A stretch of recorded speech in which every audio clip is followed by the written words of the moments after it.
The snowflakes fell like whispered prayers against the floor-to-ceiling windows of the penthouse, each one dissolving into nothingness before it could settle.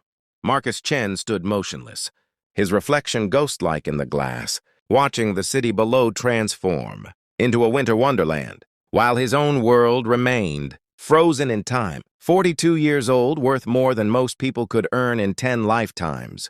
And every Christmas Eve he stood in this exact spot, waiting for something he couldn't name. The champagne in his glass had gone flat hours ago. The catered meal sat untouched on the marble countertop.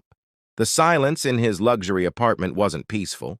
It was suffocating, broken only by the mocking tick of an antique clock that had cost more than some people's cars.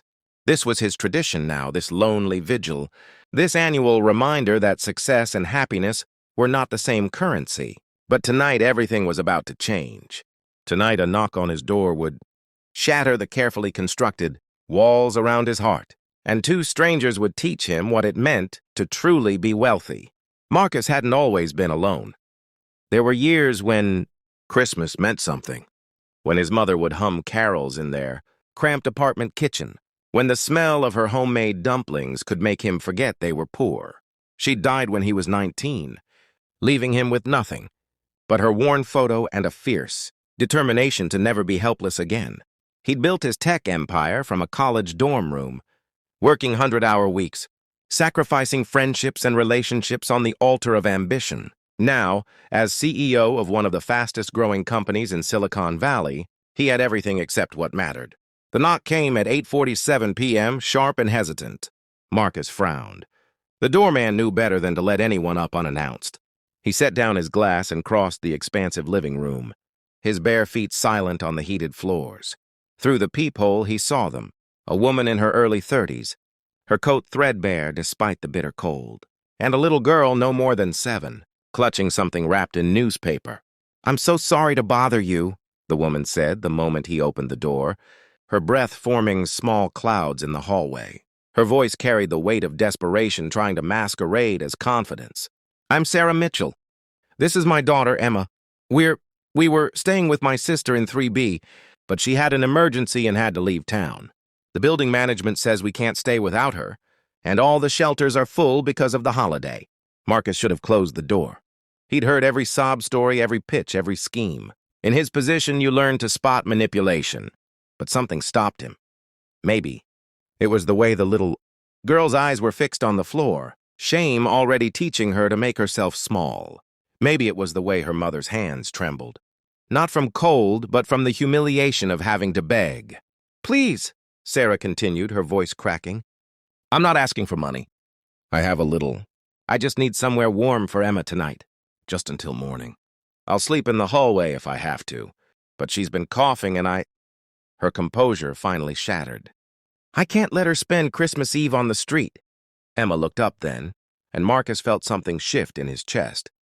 She had those heartbreakingly wise eyes that children shouldn't have, eyes that had seen too much too soon, and she was holding out the newspaper-wrapped package to him with both hands, like an offering.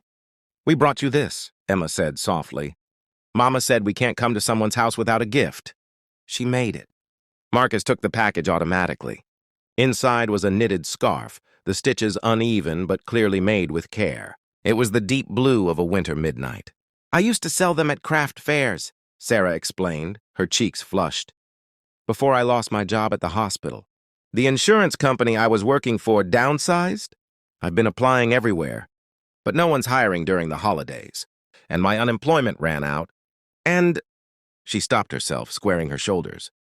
"I'm sorry. You don't need my life story. Can we please just stay for a few hours? Just until Emma falls asleep?" Marcus stepped back, opening the door wider. "Come in." Relief flooded Sarah's face so completely that Marcus had to look away. As they entered, Emma's eyes went wide, taking in the marble floors, the modern art, the view of the city sparkling below like a jewelry box. "It's like a castle," she whispered. "It's just a place," Marcus said, surprising himself with the bitterness in his voice. "Are you hungry?" They devoured the catered meal that Marcus had barely glanced at. Roasted chicken, glazed vegetables, artisan bread. Sarah tried to maintain dignity, taking small bites. But Emma ate with the single-minded focus of a child who didn't know when the next meal would come. Marcus found himself in the kitchen heating up more food, pulling out the emergency supplies his housekeeper kept stocked: crackers, soup, fruit. "You can stay the night," he said, the words coming out before he'd fully decided. "I have 2 guest rooms." Sarah's eyes filled with tears. "I don't know how to thank you." "You don't have to thank me." Marcus surprised himself with his next words. "It's Christmas Eve. No one should be alone." As Sarah put Emma to bed in one of the guest rooms, a space decorated in whites and silvers that suddenly seemed absurdly impersonal, Marcus found himself telling them about his mother. He hadn't spoken about her in years, had trained himself not to remember because remembering hurt. But Emma had asked about the photos on his shelf, the few personal items he kept in his sterile showcase of an apartment. And suddenly he was talking about dumplings and secondhand stores and a woman who had loved him fiercely, despite having nothing to give but love. "She sounds wonderful," Sarah said softly. They were sitting in the living room, Emma finally asleep, the lights of the city creating a peaceful glow. "She'd be proud of you." "Would she?" Marcus heard the doubt in his own voice. "I've spent 15 years building an empire. I have 3,000 employees. I just closed a deal worth $200 million. And I'm alone every Christmas because I was too busy becoming successful to become human."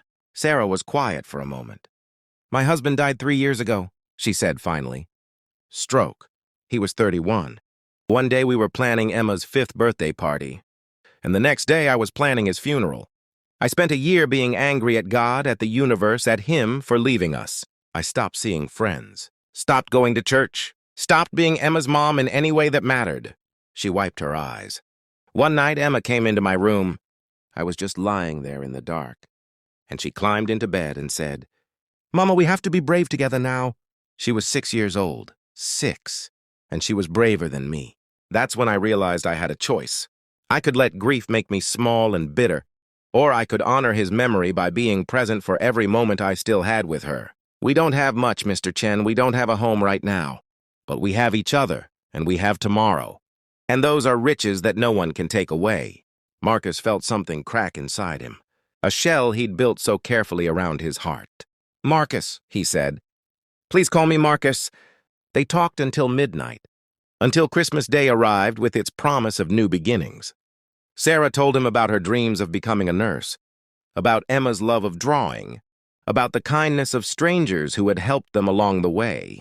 Marcus found himself sharing things he'd never told anyone: his fear that he'd wasted his life chasing the wrong things, his loneliness, his regret that he'd let work consume him so completely that he'd forgotten how to connect with people. When Sarah finally went to bed, Marcus stood at his window again. But this time the silence felt different. The penthouse was still the same luxury showcase, but somehow it felt less empty. He looked down at the blue scarf in his hands, at its imperfect stitches, and felt more moved than he'd been by any expensive gift. The next morning, Christmas morning, Emma woke up early. Marcus found her in the living room, standing by the window, watching the snow. She turned when she heard him, and her smile was like sunrise. "Thank you for letting us stay," she said solemnly. "You're a very kind man." "I'm not sure about that," Marcus said, sitting down beside her. "But I'm trying to be better." "That's all anyone can do," Emma said with the simple wisdom of children. "Mama says every day is a chance to choose kindness." Over breakfast, pancakes that Marcus made himself, his first attempt at cooking in months, he made a decision.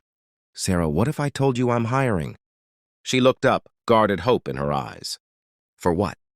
"My company has a wellness program for employees. We've been looking for a coordinator, someone to oversee mental health resources, work-life balance initiatives, that sort of thing. It's not nursing, but it's healthcare adjacent, and it comes with benefits. Competitive salary and—" He paused. "Relocation assistance if you need it." Sarah's hands trembled around her coffee cup. "Marcus, you don't have to—" "I'm not doing this out of pity," he interrupted. "I'm doing it because you'd be perfect for the role. We've interviewed 12 people, and none of them understood what we were looking for. But you get it. You understand what it means to be human, to struggle, to need help. That's what our employees need. Someone who sees them as people, not resources." Tears streamed down Sarah's face. I don't know what to say. Say you'll take the interview. A real one. Monday morning. If you're not right for the job, we'll find you something else. But I have a feeling about this. Emma threw her arms around Marcus's waist, nearly knocking over his coffee. Thank you, thank you, thank you. As Marcus hugged her back, feeling the pure joy radiating from this small person who had every reason to be bitter, but chose gratitude instead, he understood something profound. He'd spent years accumulating wealth, thinking that success was measured in stock prices and market shares. But real wealth was this, the ability to help someone when they needed it most, the privilege of being present for someone else's moment of hope, the gift of human connection that made life worth living.